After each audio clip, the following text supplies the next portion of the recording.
Hey again everyone, and welcome back to the channel for the next installment in our new figure showcase series, where I take a look at the latest figure I'm adding into my collection and do a quick review and posing session. And I'm really excited to have this figure in hand today for a variety of reasons that we'll get into during the course of the review, but we're going to be looking at Black Adam from his DCEU movie. So first thing that I'm excited about with this one is it is my first DX Hot Toys figure in a long time, so I'm just excited to see what they're giving us now. And I should also mention that there are multiple versions of this figure. This version in particular is being labeled as the Deluxe Golden Armor, which is more from the end of the movie.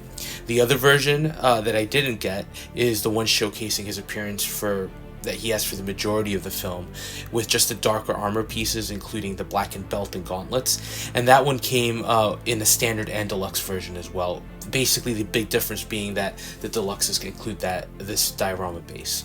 So I picked the golden armor just because I like the look of it, but there is a little controversy with this figure. Some collectors thought that he was also supposed to come with the cloak that comes with the other release. It's a really nice piece that's embroidered with gold trim along the edges.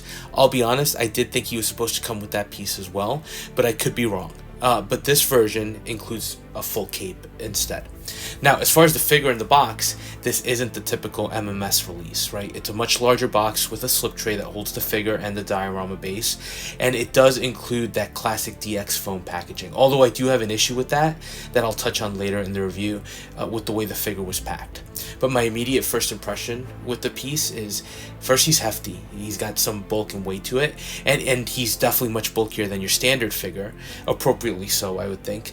And the figure just looks impressive from the get-go. Now, let's do a little discussion on the property, right? The IP. I thought the movie was fun. Nothing crazy and nothing groundbreaking, but I do think that Dwayne Johnson did a good job with the character. I don't know if we'll ever get a Black Adam in live action again, but as someone who enjoyed the DC Comics version of the character, it was one of those great chances to see one of DC's greatest anti-heroes on screen. And I think that The Rock kind of exuded that attitude, particularly at the end credit scene where we see him stand off against Henry Cavill's Superman. It would ultimately be his final appearance in the role. And honestly, it was kind of that appearance that made me really want to pick up this guy, just because I felt like he would pair up nicely with the Cavill supes in the collection. And I love the design of the costume, and the figure from the prototype just looked phenomenal, with what had to be at the time one of the best likenesses I've seen for The Rock. So let's look at what we're getting here from Hot Toys. And I have to say this, when we used to get the earlier DX packages like the Batman figures, Jack Sparrow, the Bespin Luke DX, the Indiana Jones, DX always felt like we were getting a ton of extra things. Here, even though we are getting that diorama piece, I don't know that there's anything else that screams DX to me. If any of you have gotten the No Way Home Spider-Man Deluxe figures, you're sometimes getting more accessories there than what you're seeing here. And those aren't labeled as DX. So it's just interesting because I don't know exactly what the distinction is that Hot Toys that makes Hot Toys call one figure a DX versus another. But as the deluxe, you get the diorama base, the flight stand, the USB connectors, lightning effects, and some spare hands, so it's a decent set. So let's dive in to take a closer look at the accessories, and we're going to start with the hands as we normally do. And you get a few mainly splayed out pose hands, as well as one designed to hold some of the lightning effect pieces. And then the biggest differentiator between right and left is that you get the armored piece on the top of his right hands. So detail on these is awesome. Skin tone is also really well replicated to match the sculpt, and it is a little darker in hand than the pictures make it seem. So just nice attentiveness to detail there by Hot Toys. And the other thing to note, the hands are actually bigger, so they're definitely in scale with the figure. Paint apps on the armor on the hand are solid too, giving you that feeling of ancient armor, so a really good start here. Next up, you get the lightning effects. So before getting into the pieces, the golden armor version has yellow lightning effects, while the alternate has the blue lightning pieces. I personally like the look of the yellow, especially in combination with the dark gray, so that's another thing that kind of drew me into picking this version over the others. Now, you get 4 bolts of lightning that can either be attached to the base to flesh out that diorama, or the figure can hold them in hand. You also get one piece that wraps around his body, as well as 2 pieces for him to hold with his hands, or just display kind of around his fist. I'll be honest, I struggled with those pieces a little bit, but we'll just have to try a little bit more to make them sure they fit well. They're all great looking pieces, very individual, very nicely done and detailed. They're nice and sturdy, and they're all unique.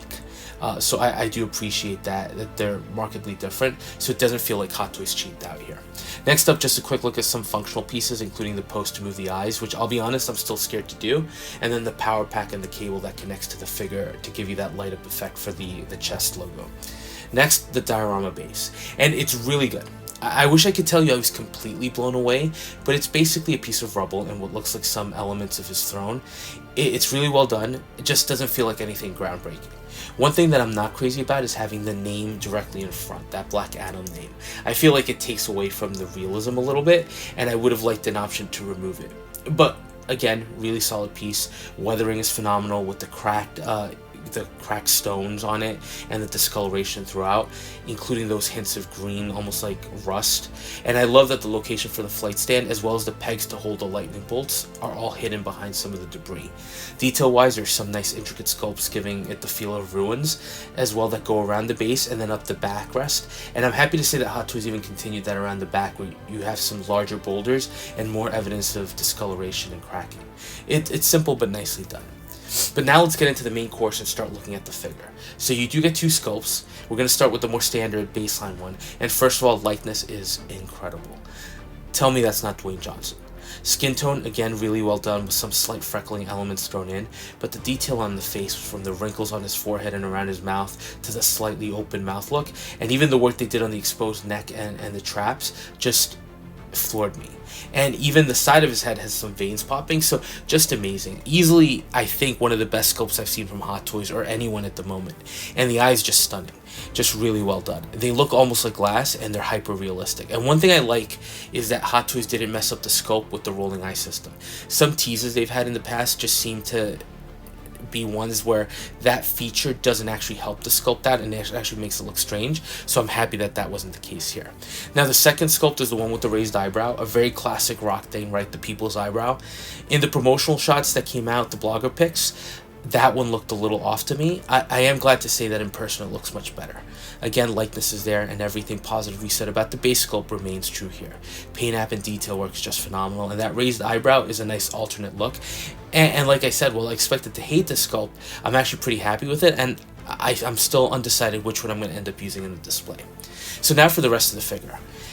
First of all, he's bigger than your standard 6-scale piece, definitely a little taller and much bulkier, including his legs, so scale-wise, just awesome. And the suit looks phenomenal with the dark gray that includes a ton of black line details on it, almost looking like text. And there are some images on his shoulders that just look like almost hieroglyphs, throughout.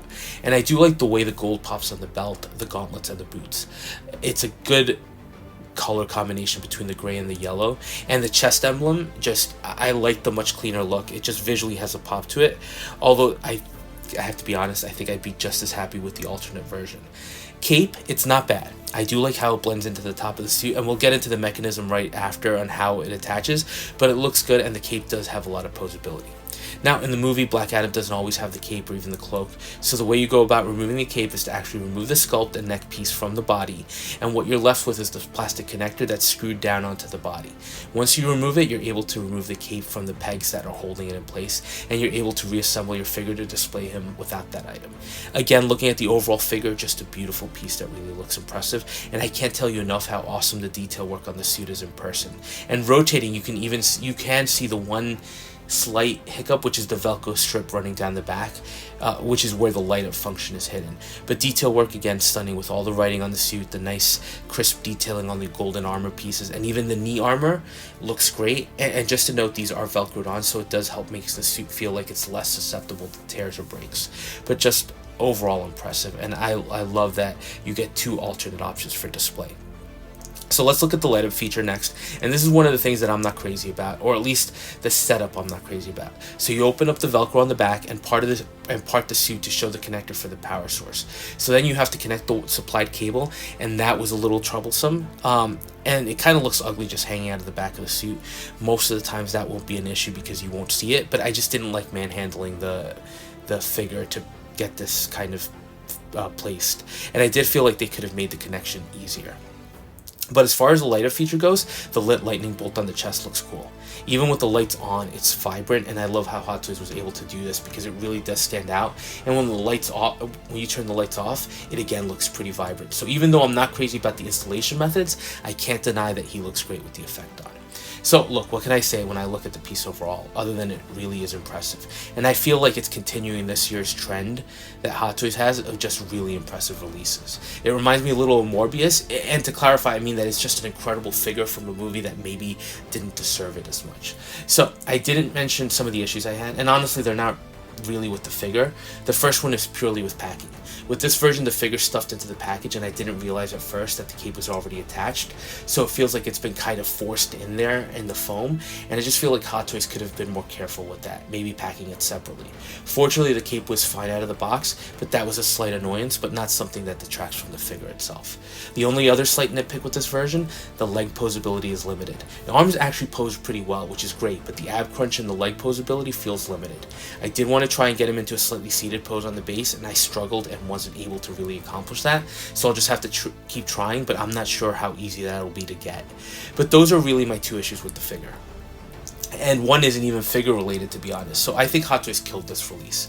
Sculpt is amongst their best that I've seen, and the figure itself just feels solid and looks impressive. It's one of those pieces that again just catches your eye and stands out once he's fully displayed. I may try to get a cloak on the secondary market instead of the cape, but the cape does still look good on him. Just would like that alternate display option. So honestly, is easily a contender for figure of the year from Hot Toys for me. It's just that impressive in hand, and I like that I have a representation of the character in the collection, because honestly, who knows when or even if we'll ever see him again in live action. So that was a quick look at the DX Black Adam Golden Armor version.